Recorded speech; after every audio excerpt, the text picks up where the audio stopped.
Ys, the ideal utopia. Once a country so peaceful and prosperous. A country where children were as free as the wind. A country where harmony blew through the hearts of all men. Ys, a kingdom ruled by the wisdom and charity of its 6 powerful priests. An empire watched over and blessed by the enchanting aura of its 2 beautiful goddesses. Ys, the seemingly tranquil paradise suddenly pulled from the height of its civilization to the empty abyss of infinite isolation. How could such a land of promise simply vanish from the face of the planet? How could such prosperity be forgotten? The legend has been silenced for over 700 years. And now, the mystery unfolds.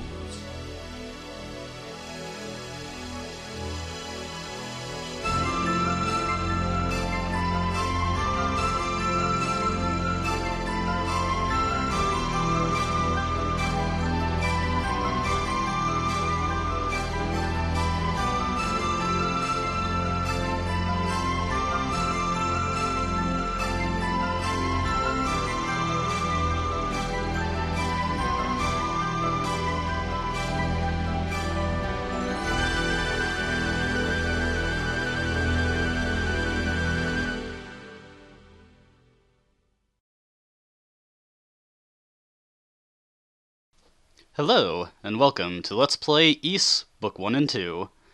This game was released quite a long time ago. It is a compilation of the first 2 games in the Ys series, and I believe the first instance of the 2 games being released in a single package.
And after that nice little opening cinematic, we arrive in our first town by boat.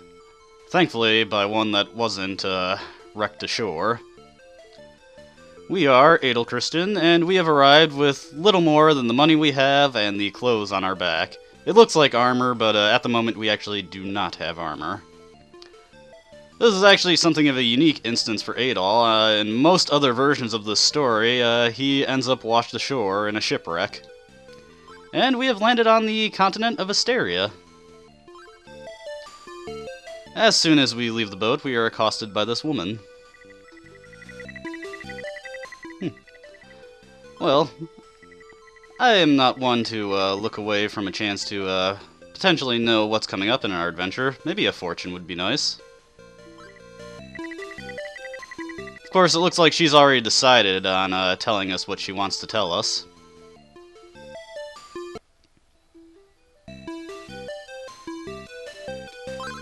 Now, she told us to come into the store, but we don't necessarily have to straight away. But why not?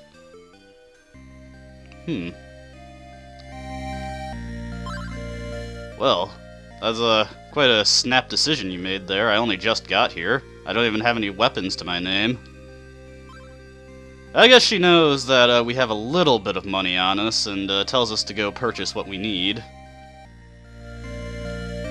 Well, whatever you say, Sarah. I was gonna head that way anyway. But before we go purchase some equipment, it is actually rather expensive. Let's see if there's any money-making opportunities around here. Let's see. Well, we can go get smashed at the bar. Goons, you say? Rototree sounds important, though. We'll keep an eye out for those.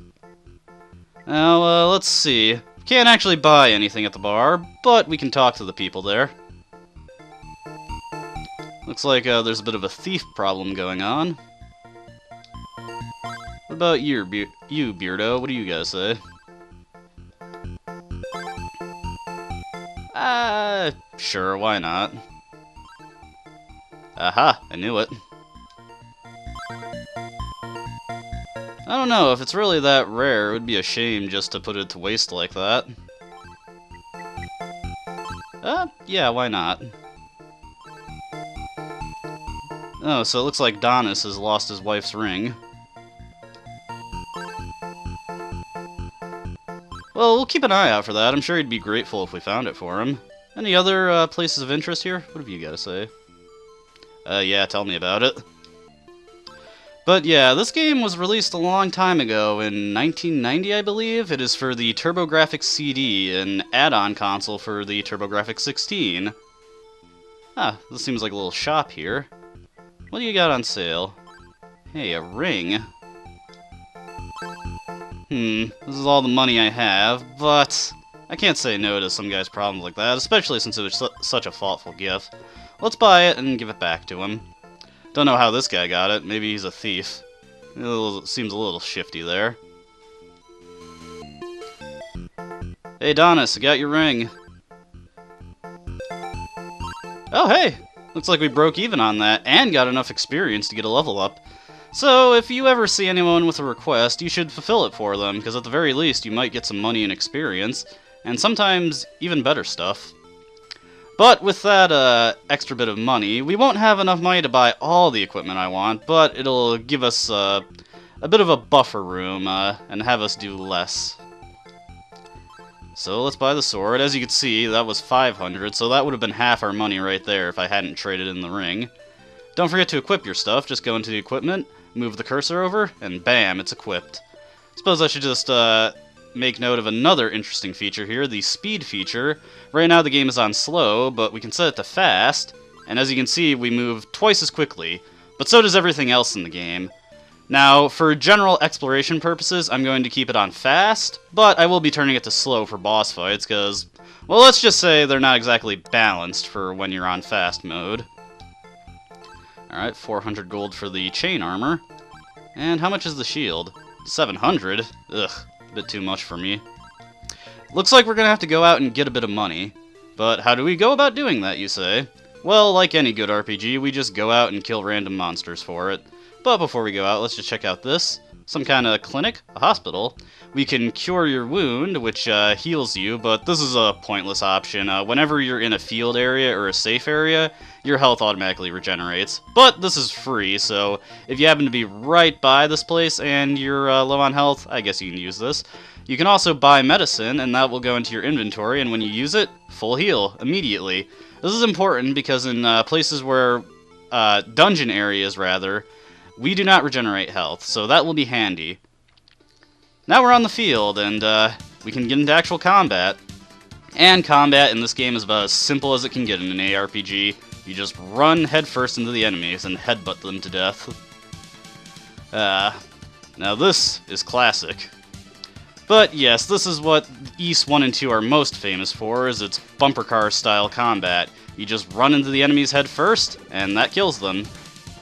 As you can see, since we're in a field area, we can just regenerate health. We don't have to worry too much about dying, but there are some more dangerous enemies over here. Those dogs, they'll mess me up. But there's a reason I'm heading out this way.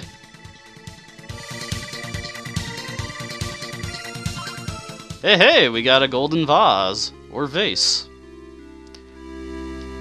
Now, you may have noticed at Pim's shop, there is a sell option. We don't actually get any kind of junk from the monsters that we can sell, but there are various items that we can find that Pim will take off our hands, and usually for good money.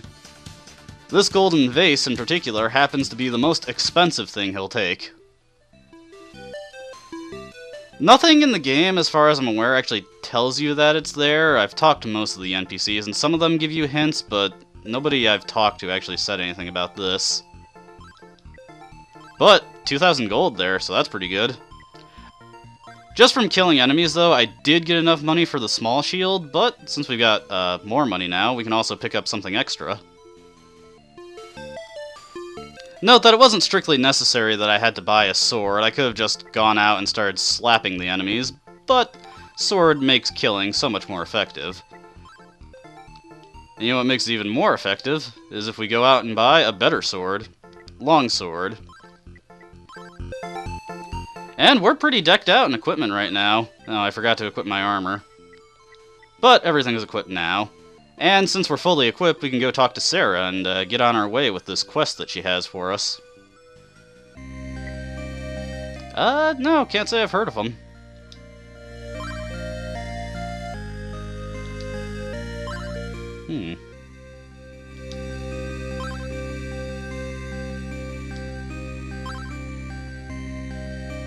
The shrine. We haven't actually ventured out too much, but the shrine is actually past the next town we'll reach. Well, I am something of an adventurer. This sounds like a good time. And once we report back to Sarah, we get Sarah's crystal, which is a necessary item. We also get a little bit of extra experience there, so that's pretty nice. No money, though. Anybody else got anything to say? These two people are fused. Oh, hey, this is Dr. Klaus. Yeah, a lot of people keep talking about these thieves. We better look out for these guys. One more person to talk to, though. This is Lair, the poet.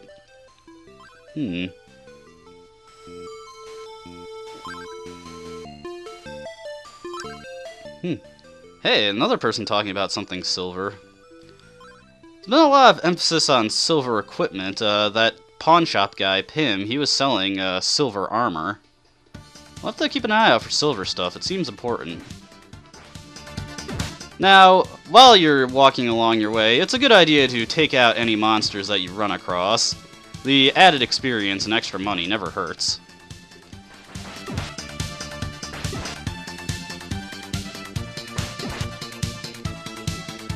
Now, I suppose I should talk more about this version of Ys 1 and 2.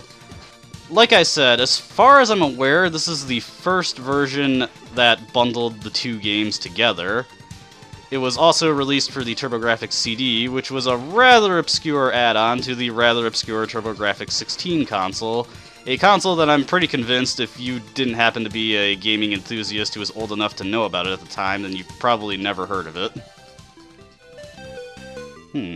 Strange voices, you say.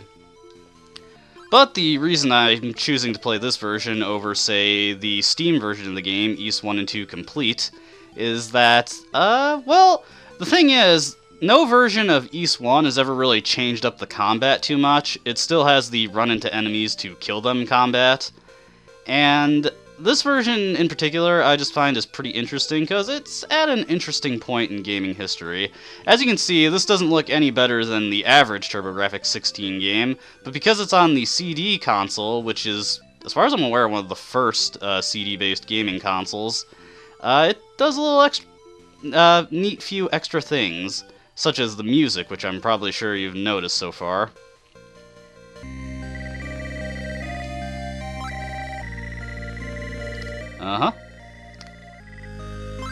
And showing Sarah's crystal to this lady, Jevatoba, she will give us the shrine key.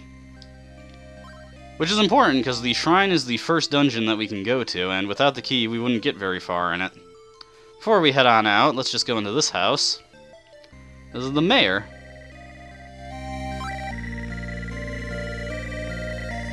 Oh, sure I can. It's not like I talk much anyway. Another piece of silver equipment was stolen. Although, it doesn't seem like actual weapons matter so much as it is just the silver, as this is just a bell. Same for the harmonica.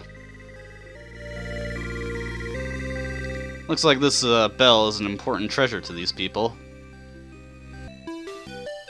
Well, with that all taken care of, we can head up north to the shrine. And actually, what you just saw there was the extent of the overworld in this game. Now we're just heading to the dungeon. Yep, there's the first town, there's that field, and then we get to this path. This leads us to the dungeon. Now, we could go straight into the shrine, but there's another way we can go. If we head over here, we'll come across this winding path. But there is something for us at the end. Cross this bridge, and there's a house over here. Who's this guy? Colin, huh? Well, if we ever head to this darn tower, we might have to keep an eye out for him. Good insult there, Adol.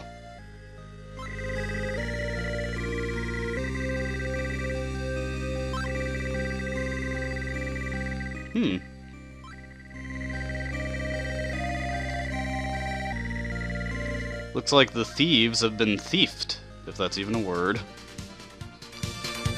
But yeah, someone with a preoccupation with silver equipment has been going around and filching it all. But yeah, one of the big reasons I'm playing this version of the game is that I really dig the music for it. Because CD-based technology was such a new thing at the time, a lot of developers who were really interested in what they could do with it were going all out. Some went the full motion video route with it, but most of them also focused on higher quality music. And this time was actually a pretty fertile breeding ground for some noteworthy video game composers. Hey, this statue's different from the rest of them. Aha! Looks like we're gonna have a few tricks and traps along the way in this shrine. Chest is locked. The worst kind of trick. Now, I'm sure you've noticed, but this area is pretty mazy, and that's going to be a consistent thing of the dungeons across both games. Although, honestly, it gets even worse in East 2. Oh, hey, a ruby. If you were quick enough to spot it, this is another one of the items that we can sell to Pim. Not as valuable as the golden vase, but it still gets a good amount of money for us. Right. Lots of dead ends to watch out for. I have completed this game before, but it's still easy to get lost just because everything is so samey looking. Now this door is important because it denotes something pretty noteworthy. You can save at any time, and I feel it's a good time to do so. Also, you should note that that save said East 2. Any save made across a different game will be rendered as that game's title when you look at in the save load game screen. Alright. Our shrine key works here. And we've got our first boss fight. And he's pretty simple as far as bosses go. He just teleports randomly while fire spews out of the sides. To hurt him, you gotta run into him. Whoop. You want to be careful, because as you've noticed, he's got a lot more health than we do. And since we don't have regenerating health to fall back on in actual fights, it's better to err on the side of caution. Anytime he spawns too close to the sides, I tend to not go for him. Whoop. Why not? Ah, here we go. On the bright side, it lets us hear more of the awesome boss track. Oh yeah, I love this part.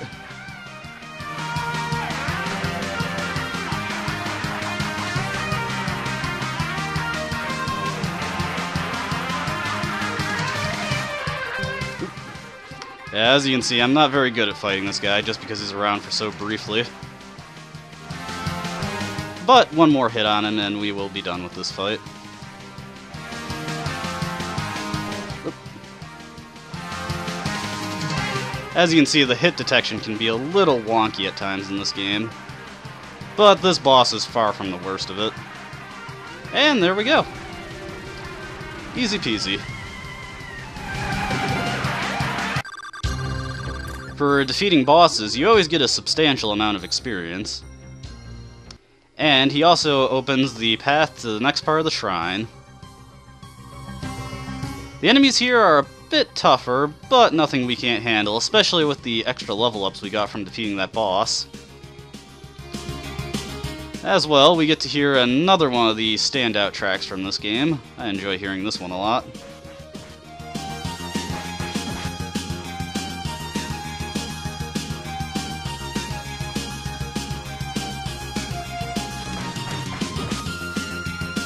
There are quite a few treasure chests that we're going to look out for. A lot of them have stuff that's pretty important. In fact, there's hardly a worthless chest in this game, so you should always open them whenever you see them. About the worst that can happen is you'll find a medicine when you already have one. If you have a medicine in your inventory when you find one, then you will just use it right on the spot.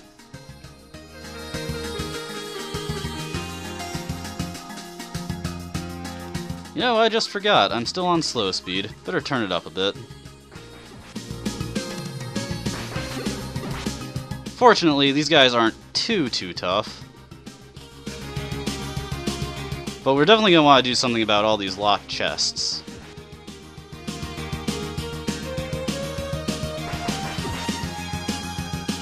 Now, let's see here. As you can see, the enemies are a bit tough, so what I'm going to do is I'm just going to quickly grind out a level. And that'll make these guys a bit less threatening. Fortunately, grinding is actually very easy in this game, as enemies spawn pretty quickly once you scroll off screen. Ooh, dear. Now, the extent of fancy tactics in combat, as far as this game goes, is just hit and run tactic. Hit them, back up, and hit them again. Generally, if you try to run through enemies, there's a chance that they'll deflect the blow and go inside you, and that will result in them scoring a hit. Notably, some enemies seem more capable of doing this than others, so you've got to pay attention. Not every enemy you can just blindly crash through.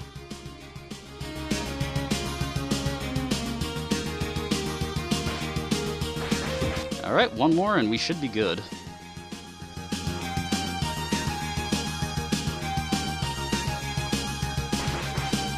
Now that that's out of the way, I'll save my game. Take advantage of this. You can save anywhere and load anywhere, so it's a good idea to always do a save when you're about to do something silly like this.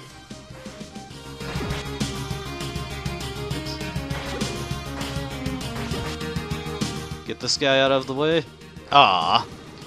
But it's okay. Once you get a game over, you just go back to your last save. Now, if I was being safe here, I would just go back to the start area and... Ooh, yeah, not gonna do that.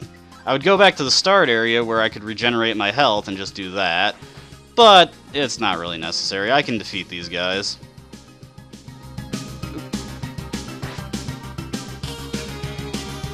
It's always a bit tricky when you've got those stationary enemies. Yeah, I'll do it one more time, and if not, then we'll just back out and head back to town. Oop. One important thing about saving your game in this game, it is possible to save yourself on top of an enemy spawn area, and if that happens, yeah, we're just gonna leave. Luckily, there's no penalty for leaving at this point, and in fact, it's probably a good idea, as I can go back and sell that ruby and get better equipment. But yeah, you can save yourself on top of an enemy spawn point, and if that happens, well, you've got to start praying that you can eventually just win a clash with them, because otherwise, you can very well save yourself into a situation where the enemy will just immediately kill you as soon as you load the save. Yes, this has happened to me before. Alright, let's speed on out of here. But yeah, for most bosses, it's a good idea to turn the game speed down to slow, as most of them were simply designed with the mindset that you're going to be playing on slow, and as such, many of them have patterns that are simply too quick to react to on fast mode, even though you're moving faster yourself. Get back here. Now, one of the things that Pim sells at his shop is a wing, and that will allow you to immediately warp back to a town area.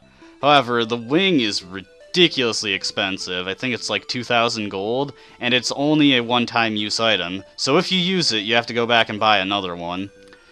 Since the overworld area is so short anyways, it's in your best interest just to walk back.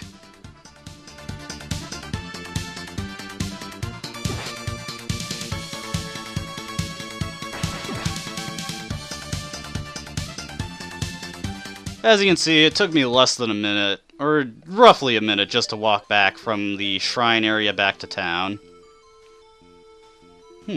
Weird man in a black cape stole the silver shield. Some of the townspeople have interesting things to say, some of them are relevant gameplay tips. Alright, 1,200 gold. Not as much as the golden vase, but still a decent amount.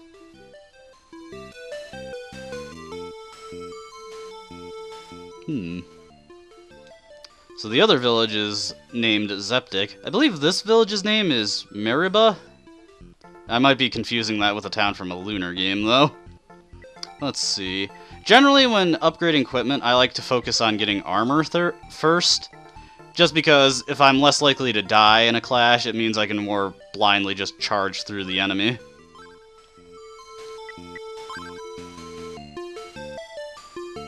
And that's the extent of what we can do here now, but I think that's a good point to call it. I'll make a save in a separate file. Mania, that's the town. Yeah, Meriba is the town from Lunar the Silver Star. And when we come back, we will head back to the shrine and actually not fail this time. Suppose it's a little embarrassing that I let myself get killed by those enemies so much, but hey.